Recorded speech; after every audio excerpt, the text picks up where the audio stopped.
Hello. I don't know if this video is going to fly, if it's going to last, if it's, going to be pulled down from YouTube. We have no freedom of speech left in this country. That died long ago. And there's certainly not much of it on their platform. I could go through a list of names that lost their livelihood, not because they were dangerous, not because their message was a danger to anyone or society or anything. It just fell against the narrative, and there are people that don't want the marketplace of ideas to exist or difference of opinion to exist. We live in a society where you very much think this way. This is the only standard acceptable way to be, or there's something wrong with you. You're any number of label of things that none of us want to be labeled, obviously, in contemporary American society. But that's where we are. So, who knows?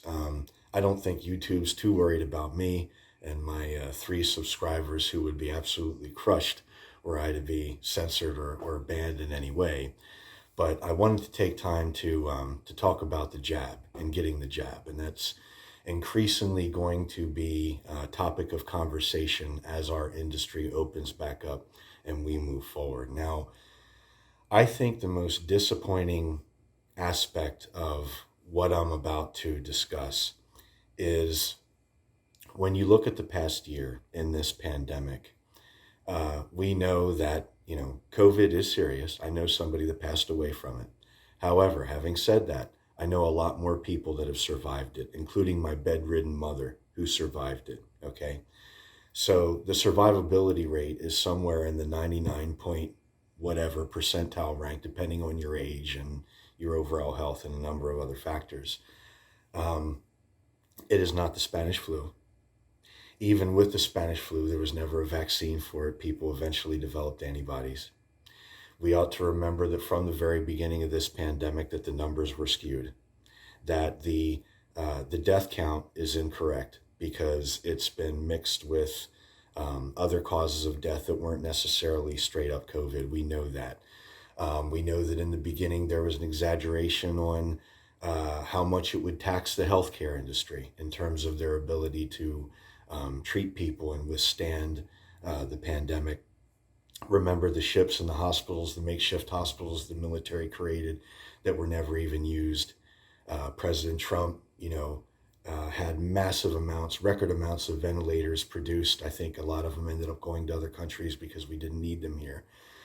So, since the very beginning, in addition to arrows on the floor and other things that have since fallen by the wayside, uh, we know that there's been a lot of misinformation out there regarding, this pandemic in terms of the numbers and where we are. And right now, especially after the CDC guidelines on vaccinations, we're starting to see more normalcy in our society than we've seen, at least in the past 15 months. Um, since the masking up is based on the honor system, there's really no way of telling, who's really honoring that, who isn't. I haven't heard of any stories that suggest that the imposters, the unvaxxed that say, I'm not masking up, which there have been those people that have existed since the very beginning. Now, I myself mask up when it's required. I'm not an asshole. If it's somebody's establishment, I'm not going to argue with them and cause a scene. I have no problem throwing a mask on with the limited amount of time I'm going to be outside or inside, rather. Where I draw the line is if I'm going to be outside. I see so many people outside riding a bike, walking their dog.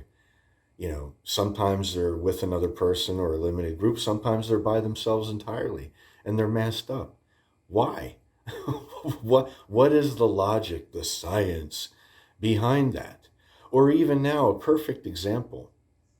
If you go to a bar now, you can sit at that bar, which is something that you haven't been able to do for the majority of the past 15 months. I think that's only changed this month, actually, that you've been actually able to sit at the bar.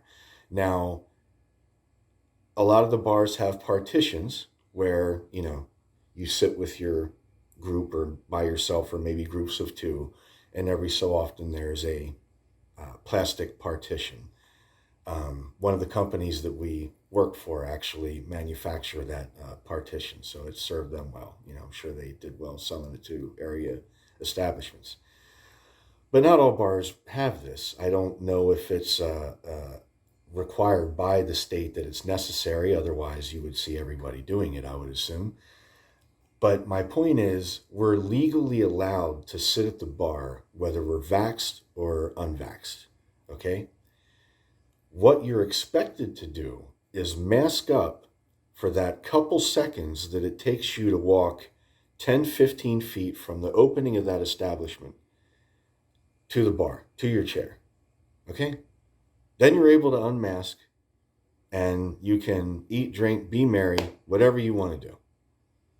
They expect you to put it back on if you want to use the restroom or get up to do anything else. But think about the logic in that. What logic does it make sense to be masked up from the time you step foot in that building just to take your seat and then you can immediately take it off? That makes no sense. And now that we're starting to see the honor system when it comes to the mask, what proof is there that, and I'm not even saying that, I'm not an anti-masker. I think if you're talking to an individual that you don't have regular contact with, that's outside of your immediate family, and you're talking to that individual for a long period of time, obviously you would think that barriers between you would help mitigate spread if it's prolonged. I've read, 15, 20 minutes of contact with someone is what you want to avoid. Because the longer you have contact with somebody that could potentially be infected, that's when it's even more important to take measures such as masking up and things of that sort. Or if you're in a large crowd around a lot of people, then I could see.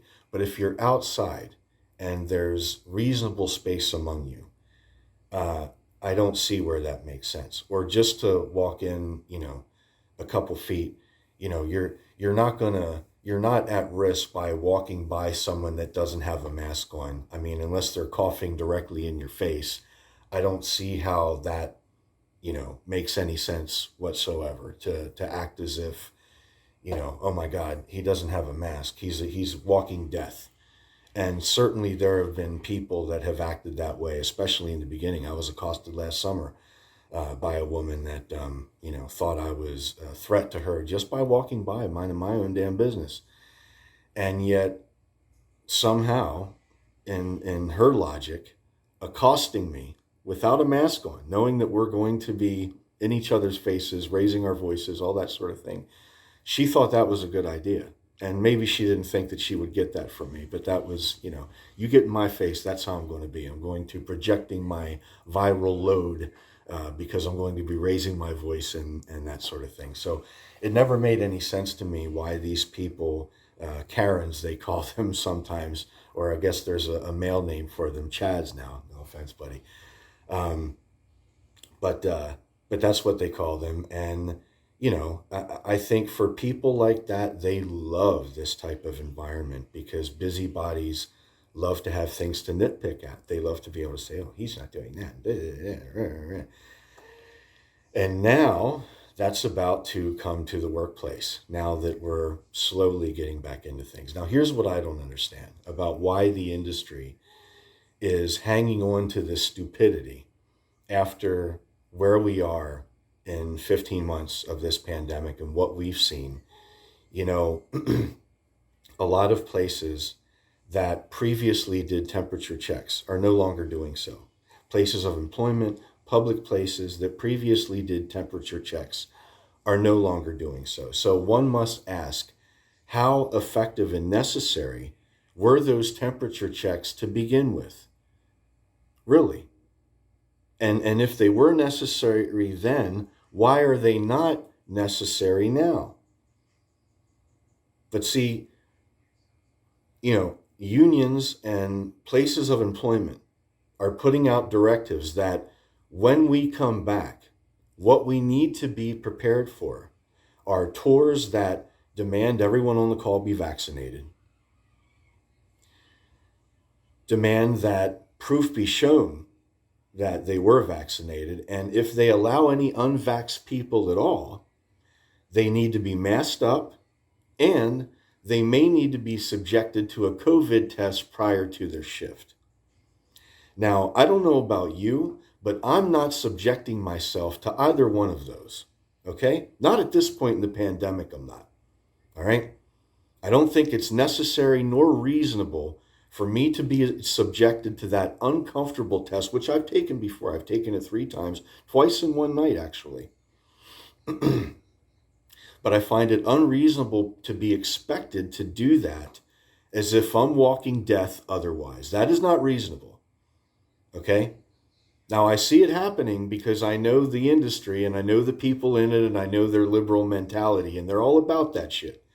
You know, they're all about the tests and they're all about the vaccines and they're all about the new normal and, you know, never having it go back to the way that it was before. They love what I call the new insanity. And that goes with everything else that's crazy about the left, no matter what it has to deal with, whether it's race, gender, or anything else. It's the new insanity. That's how I refer to it. And I don't understand why the industry, and I know that you're going to find pockets of this. Uh, I just, it makes no sense to me. It really does. I mean, at this point where we're opening back up, where we're getting back to normal, why would you cling to that? You know, really is a Neanderthal mentality, in my opinion, to say, oh, we still need to do all these things. And to force, particularly, I don't want to get too deep into trying to articulate what exactly this RNA medicine does. I would highly recommend that you research it on your own. Is really the fairest thing to do. Research it on your own and find what it does. Okay.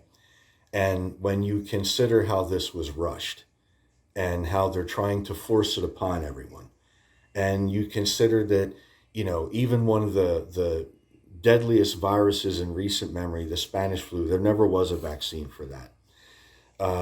The survivability rate is incredibly promising for this disease. And there's treatments for it. Now, the treatments are almost as experimental as the vaccine itself.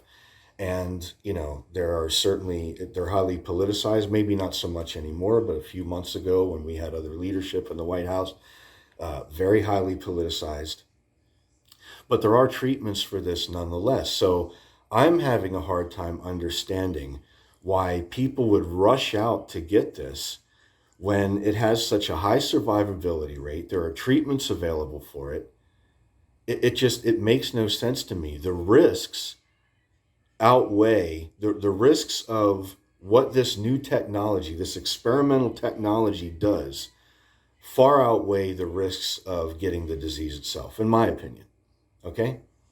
Because there's still a lot we don't know. And just yesterday, there was a mainstream article released about they believe that the Moderna and the Pfizer vaccines now may lead to heart inflammation.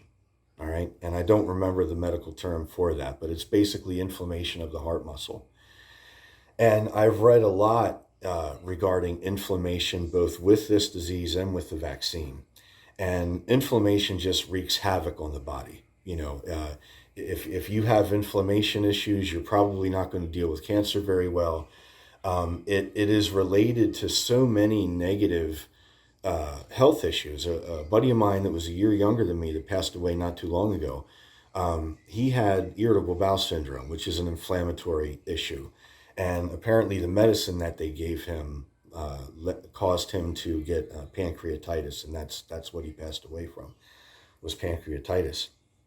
But I know an individual in our industry that got the shot, I want to say 2 or more months ago, and by his own admission, he hasn't felt right since getting it, especially after the second one. He said the second one rushed him to the hospital. He thought he was going to die. Okay.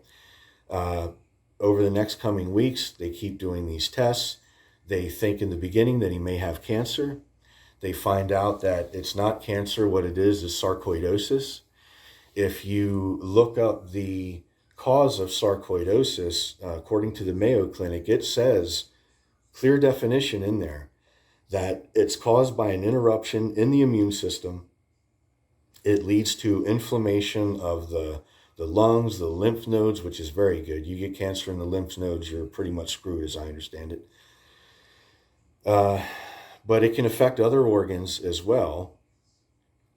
And it says that although the cause is not exactly known, they know that it's something that interferes with the immune system involving body proteins, which is exactly what this RNA technology interferes with. So I would encourage you to look up and do your research on the RNA technology, look up and do your research on sarcoidosis and this heart inflammation issues and other issues that people have been having as a result of this.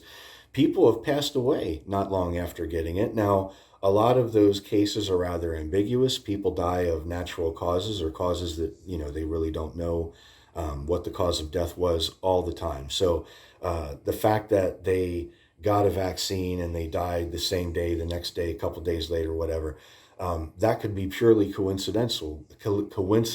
We don't know that. There is a website set up by the government that's supposed to track adverse vaccine side effects. But if you go there, if you're able to find it, it looks like it's more congruent for reporting, not as well for data extraction. It's certainly not user friendly in terms of looking up, okay, this many people passed away after getting it. This many people complained about this after getting it. But just pay attention to the mainstream news articles. That's all you need to do. My YouTube feed, I have on my recommended channels, and almost every time I hit recommended channels, it'll have some story about somebody passing away after getting the vaccine. I mean, so these are not isolated incidents. This is happening. And why people would rush out to get this is just beyond me. And even with the traditional, Janssen vaccine, what they're calling the J&J, it's actually Janssen vaccine. It's the one and done, all right? And a lot of people that are, in our industry that feel that they're going to be forced to get it, a lot of the people that I've spoken to, that seems to be their preferred route, that they're going to get that J&J.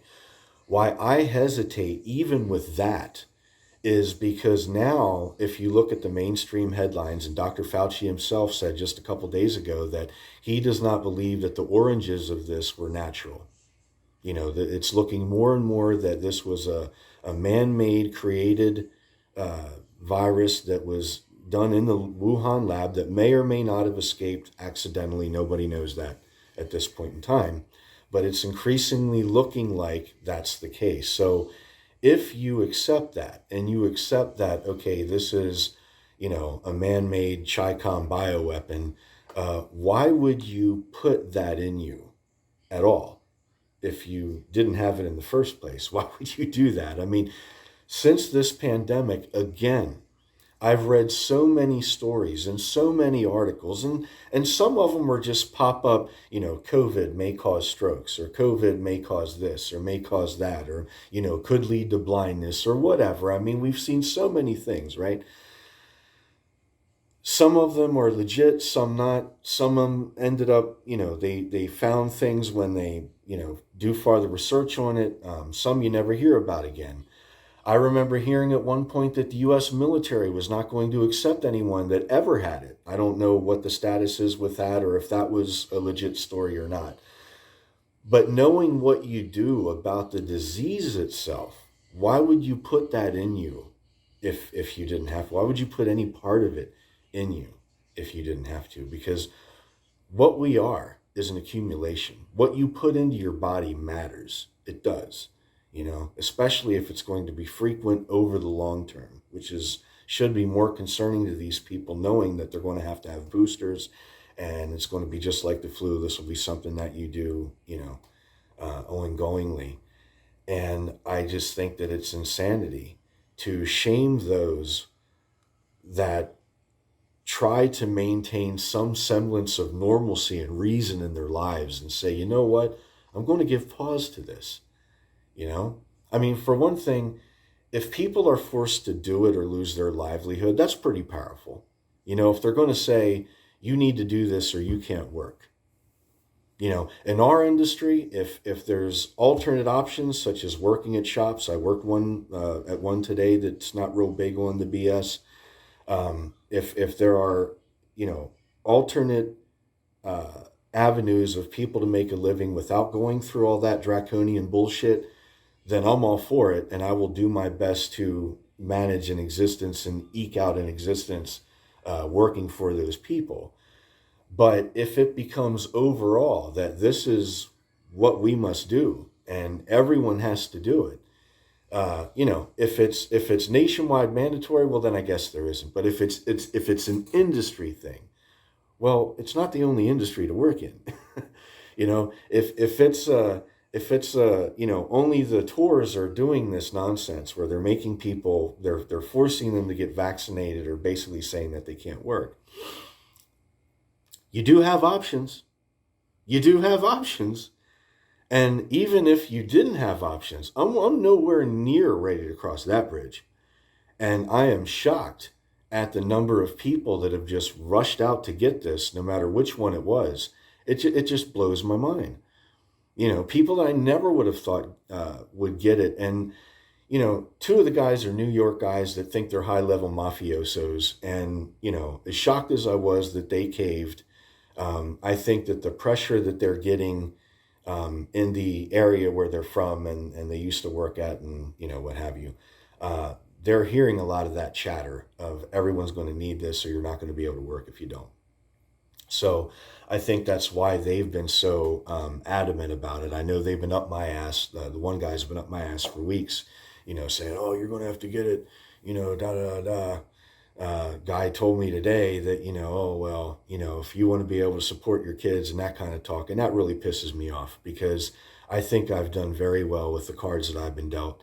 And, for people to insinuate that somehow that I'm not serving my family because I'm not willing to get an experimental vaccine injected in me or something the Chi-Coms might have created injected in me, that, I don't have tolerance for that. I'm sorry. And, uh, the legendary Tom Banks once told me that you have no friends in this industry.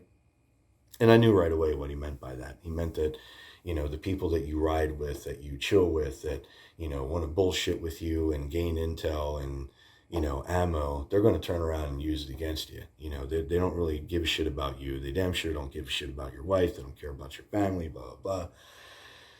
And he's not wrong. I realize that. In fact, I try to remember that point, early and often, with a lot of the people that I work with in this industry because they are so shady. But, I think a friendship might have been ruined tonight because this guy was just adamant about, oh, you need to do this. Oh, I'm telling you, everyone's going to need to. Well, if everyone needs to do it, and I'm forced to do it. I mean, basically, if I have a gun to my head and they say, you're going to do this, well, then I guess I don't have a choice, do I? But I'm nowhere near ready to cross that bridge yet. Nowhere near there. I don't see a reason, even if it causes me to lose a couple gigs. I can lose a couple gigs. I'm not that destitute where I got to worry about, oh my goodness, they may not call me because I didn't, do this or do that. I'm nowhere near there, man. And God forbid I'm ever forced to make that decision. I certainly hope that I'm never put in that decision. I love being a stagehand. I love doing this for a living.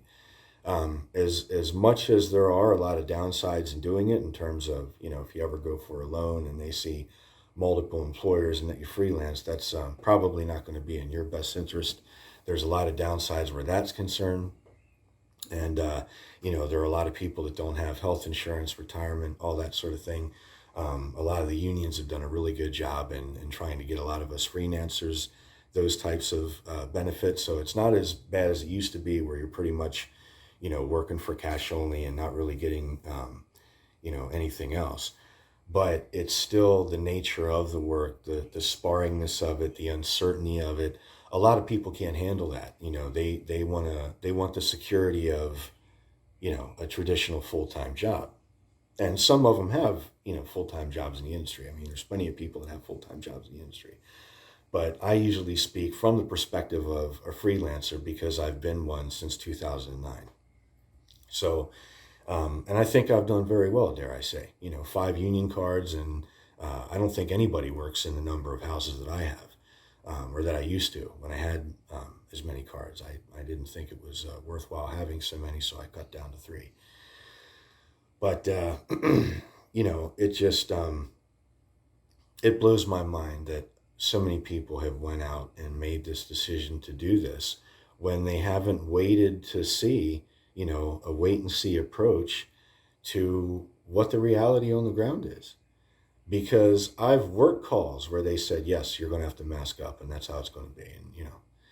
But then when you get there, the guy in charge says, you know what? It's up to you. It's personal choice. And this was before the CDC changed the rules. All right. Most people were okay with that. To my knowledge, nobody got sick. Certainly nobody died. And I don't know what's so difficult about having it that way. I mean, that's already been going on with the work that's been going on, whether people realize it or not. That's been happening, and there really haven't been any issues that I'm aware of. Certainly, in my limited scope of being able to see what's going on within my immediate area. So yeah, and I think that there are going to be people that aren't going to play that game. And I think that those of us that don't want to play that game are going to have to make, serious decisions on where we want to work and in what capacity, because we may not be able to work in a lot of the places that we used to before. If they make it mandatory across the board, if the venue decides to do that, well, then that's pretty much the end. It really doesn't matter what the tours want. The venues might decide that this is how it's going to be. And I just hope that, I hope 2 things. I hope, number one, there's some real leadership in this country. I hope that politicians and religious leaders step forward and come out against this and speak up for those individuals' rights that don't want any part of it. I don't think that it's fair to shame people and act as if they're killers by proxy because, they're not willing to run out and engage in the largest social experiment in human history. I just don't think that that's healthy. And I hope that common sense and reason prevail. And it may take time for that. It may take a couple months. It may take as much as a year. But I hope that eventually that happens. And it's disappointing both to see the industry preempt, this insanity that everyone's going to be acted as if they're walking death unless they can prove otherwise. But where we are in terms of getting away from it and getting back to some type of normalcy, and yet there's still people that want to cling to the draconian BS. I don't get it. I really don't. I think it's unreasonable, unnecessary. I certainly don't want any part of it. And I hope that, although there's a fat chance, I hope that the union leaders try to do what they can. And a lot of the other, whether it's leaders within, production companies or anybody that is a, voice for the voiceless and a person of authority, I hope they push back on some of this because it is unreasonable. It's not, it's not logical. And at some point, I hope that logic and reason and normalcy prevail. We'll have to see what happens. I'm not going to sit here and advocate that, people don't do anything or do anything. I think it should be personal choice. If you're that fearful that, you feel that you can't go out and about in society without taking part in this and getting this, that's fine. I don't see why anybody would do that. It certainly doesn't make much sense to me. But I certainly don't think that people in my position who have lived over the past 15 months doing as we do, we're fine. We haven't been sick. Our families have not been sick. I told my youngest boy, he came to me when all this was happening, when my job got shut down, his school got shut down, everything was shut down. And everybody was freaking out, running to the grocery store, buying up toilet paper. He said, "Daddy, are we going to get COVID? What's going on?" And I said, "No, son, we're not." we're not going to get COVID. We're going to be fine. We're not going to be sick, and nothing's going to happen to us because God's going to protect us. The Lord's going to look out for us, and he always has, and he always will. Now, a lot of people sitting there hearing that might, chuckle or blow that off or what have you, but who is anybody else to tell me that that's not why my family has persevered over the past 15 months and we're not sick? And, I think everybody could be doing financially, but we took the steps that we had to make sure that we had some economic cushion because we're in such uncertain times and don't really know when the industry is going to turn back on fully. And now it's good that cushion is there because it may be needed if we're, forced to put something in our bodies that we don't want. And we're willing to say, you know what, I don't want that. Now, it'll be interesting to see how unemployment is going to react to that because, normally you must take work that's offered to you in order to continue your benefits, especially if it's work that you left. Uh, you know, the governor in the beginning said that people shouldn't be expected to go to work if they don't feel safe because of the virus. He said that, I think, as recent as a month or two ago. And yet, if you're concerned about an experimental vaccine that we still really don't know a whole lot about, I mean, let's be honest, we don't. And there are issues with it if you do the research. Uh, and that's okay. We can be forced with that. And what? No one's gonna advocate on our behalf. Nobody. No politicians, no religious people. This new technology, it alters what God created. That alone is huge and ought to have religious leaders up on end. And where are all the civil rights folks about people's right with how they want to put in their bodies and what they do to their bodies and all this other stuff? Nothing is more sacred, in my opinion. And yet, in this pussified society that we live in, it just everybody rolls over. Nobody wants to push back. Nobody wants to be that voice of the voiceless. So, I don't like the things that I've been hearing. And the naysayers that say, oh, you're going to have to do this or you're not going to exist in this industry, they may be right. I think, it'll be a short time to be able to tell how that goes. I think we'll know very, very soon. I think we'll know by the end of the summer how that's going to look moving forward. And I just hope and pray that reason and common sense prevail and not the same, new insanity that's been steering a lot of people's decisions over the past 15 months. So that's all. God bless you. I hope you're safe, your family are doing well, and make sure you spend some time thinking about the decisions that you're going to make as we move forward in order to keep you and your family safe, because that will make a difference. The decisions you make will determine that outcome.